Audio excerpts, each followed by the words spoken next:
Hello, je suis contente de vous retrouver. Alors aujourd'hui, on va parler de la Scan & Cut et on va parler de ce fameux sujet du tapis de transport, le tapis de découpe. Si vous utilisez déjà une Scan & Cut, vous savez que c'est un peu le gros point noir de cette machine. Le tapis de découpe s'use à une vitesse pas croyable. En fait, alors c'est pas qu'il s'use, c'est qu'il perd son pouvoir d'adhésion très rapidement, beaucoup trop rapidement à mon goût. Parce que j'ai été utilisatrice de Cricut et de Silhouette et les tapis de coupe sur ces marques-là, ils durent vachement plus longtemps. Donc honnêtement, la marque Brother, si vous êtes à l'écoute de cette vidéo, si vous pouvez faire quelque chose, faites-le parce que honnêtement, une machine qu'on paye plus de 500 € et il faut racheter un tapis de coupe, à peu près, toutes les 10-15 découpes, c'est vraiment pas beaucoup. Et j'ai même des copines qui m'ont dit au bout de 5-6 découpes, le tapis, en fait, le papier n'adhère plus dessus. Donc franchement, je trouve ça très dommage. Ça n'enlève pas les 2 gros points forts, le détourage rapide parce qu'elle a le scanner intégré, donc du coup, c'est hyper fluide à faire et c'est super intuitif et il y a pas besoin d'ordinateur. Donc ça, c'est vraiment, le pourquoi je l'ai choisi au départ. Et le 2e point fort, parce que j'ai comparé quand même, c'est la lame auto-ajustable, c'est la plus performante de toutes. Donc si je veux avoir 0 réglage à faire sur, la profondeur de découpe, c'est vrai que la Scan & Cut, c'est un bon choix. En revanche, oui, pour 500 €, on aimerait un tapis de découpe qui dure vachement plus longtemps. Parce que finalement, le tapis de découpe, il est quand même autour de 20 €. Donc si je dois le renouveler toutes les 15-20 découpes, ça commence à chiffrer fort. Heureusement, il y a quelques astuces que je vais partager avec vous. C'est pas les seules, hein, ça c'est les astuces qui fonctionnent pour moi. Je les partage avec vous. Après, vous me direz ce qui fonctionne pour vous en commentaire. Surtout, n'hésitez pas, on partage et on fait durer nos tapis de découpe le plus longtemps possible. Donc je vais partager avec vous les 5 accessoires que j'utilise tout le temps pour prolonger la durée de vie de mon tapis.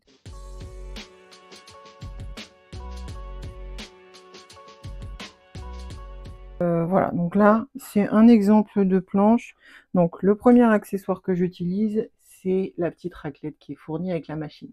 Alors au départ, j'avais tenté avec une raclette en métal, mais c'est une très très mauvaise idée. Oui, j'arrive à enlever les résidus de papier plus facilement avec cette raclette-là. Voilà, mais une fois sur deux, ça m'enlève aussi la couche d'adhésif du dessous. Donc ça m'arrange pas du tout. Donc ça, j'ai laissé tomber et je reste avec la raclette qui est fournie avec la machine. Donc l'idée, dans un premier temps, c'est vraiment d'enlever tous les résidus de papier qui sont au-dessus. Voilà, parce qu'il y en a des fois qu'on voit pas, qui traînent. Hop. Voilà. Alors certains, je vais pas réussir à les avoir à la raclette. Surtout, j'insiste pas parce que sinon, en fait, je vais racler la couche d'adhésif en dessous et c'est pas bon non plus. Alors le deuxième accessoire que j'utilise, un rouleau pour enlever les pluches et les poils d'animaux sur les vêtements. Celui-là, ça a été mon sauveur pour rattraper certaines planches. Donc je vais le passer là. Tu vois, la zone, elle est un peu grise. Donc, c'est qu'il y a encore des résidus de papier, de poussière, de poils de chat, accessoirement. Moi, j'en ai. Et les poils de chat, ça vole, ça se colle partout. Donc, j'ai même pas besoin du manche, en fait. Hein. Tu pourrais acheter juste les recharges de rouleau. Et donc, je vais passer ça directement sur ma planche. J'insiste sur les zones où il y a beaucoup de résidus de papier. Et je vais passer sur toute ma planche. Je vais passer dans les deux sens. Donc, je fais horizontal, vertical. Tu vois, déjà, ça a enlevé pas mal de résidus. Hein. Ça enlève pas mal de choses qu'on ne voit pas forcément à l'œil nu. Alors, si tu sens que ça a commencé à perdre son pouvoir adhérent, hop, j'enlève la couche du dessus et je repars pour un tour. Alors ça, je le fais pas après chaque découpe. Je le fais quand je sens que j'ai fait pas mal de découpes qui ont laissé des résidus de papier. Quand je fais une découpe, par exemple, de précision, comme un motif de napperon où il y a plein de choses ajourées, là, après, je lance un nettoyage de tapis. Alors, par contre, voilà, attention à cette solution-là. Parfois, s'il reste une zone qui est très adhérente sur ton tapis, ça va enlever un petit morceau de cet accessoire-là. Donc, il faut juste faire attention. Donc, je le fais que sur les tapis qui a perdu beaucoup de son pouvoir d'adhésion. Parce que si je le fais sur un tapis neuf, ça va rester collé dessus. Hein. Une fois que j'ai bien, en fait, dégrossi le travail, je vais faire un nettoyage un petit peu plus précis avec un autre accessoire. Alors ça, tu connais sûrement, c'est les lingettes humides. Donc, c'est pas très écologique, mais pour l'instant, c'est tout ce que j'ai trouvé. Sur une vidéo d'une américaine, j'ai vu qu'elle parlait d'un spray dégraissant, mais sans solvant, qu'elle utilisait, mais évidemment qu'elle trouve qu'aux États-Unis. Donc si vous connaissez un équivalent en France, je suis preneuse, mettez-le dans les commentaires. Donc en attendant, pour l'instant, je fonctionne avec ma lingette et je vais venir nettoyer mon tapis, tout simplement. Donc en insistant sur les zones où il y a beaucoup de résidus de papier. En fait, ça va finir de nettoyer mon tapis. Et ça va enlever toutes les poussières de papier que j'avais pas vues. Les tout petits résidus que j'ai pas eu avec mon rouleau adhésif. Voilà. Et tu vas voir quand même que c'est utile, hein. Ça marche bien cette astuce-là. Et comme c'est légèrement humide, ça accroche pas au tapis. Donc je peux passer plusieurs fois. Voilà, je renettoie bien mon tapis partout. Et je le laisse sécher 5 minutes. Et tu vas voir que déjà, il reprend son pouvoir adhérent. Alors, il ne sera pas comme neuf, mais déjà, il peut repartir pour quelques découpes supplémentaires, sans avoir à utiliser la fameuse astuce de mettre du masking tape sur tout le tour de son papier pour que ça tienne.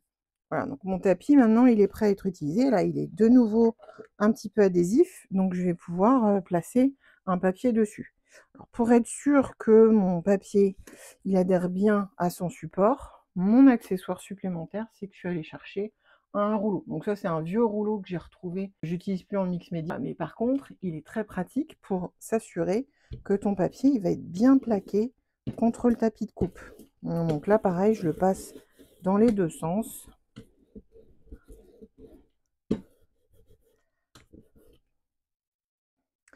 Donc ça fait partie de mes indispensables. Je le pose toujours à proximité de là où je vais placer en fait mon papier.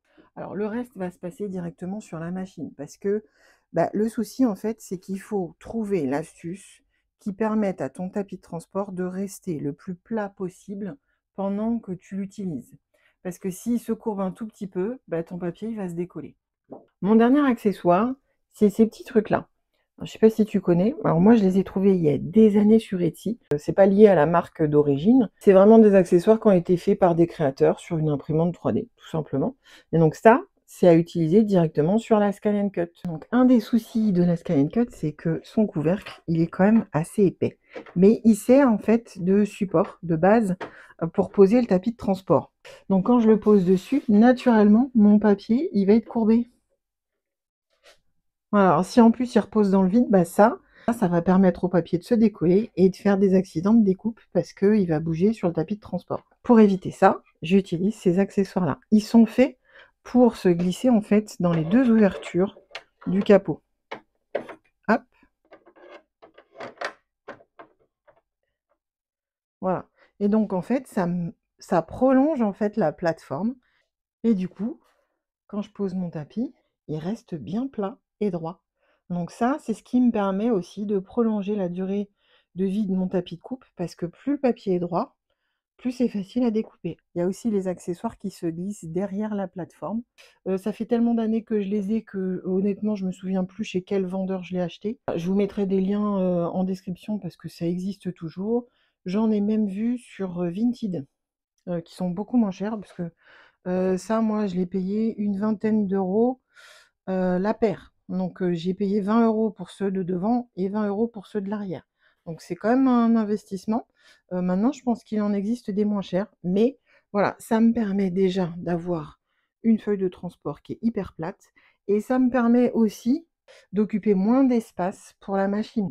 Par exemple, cette machine-là, je pourrais très bien décider de la placer ici. Je mettrai mes accessoires que quand j'ai besoin de découper et c'est bon.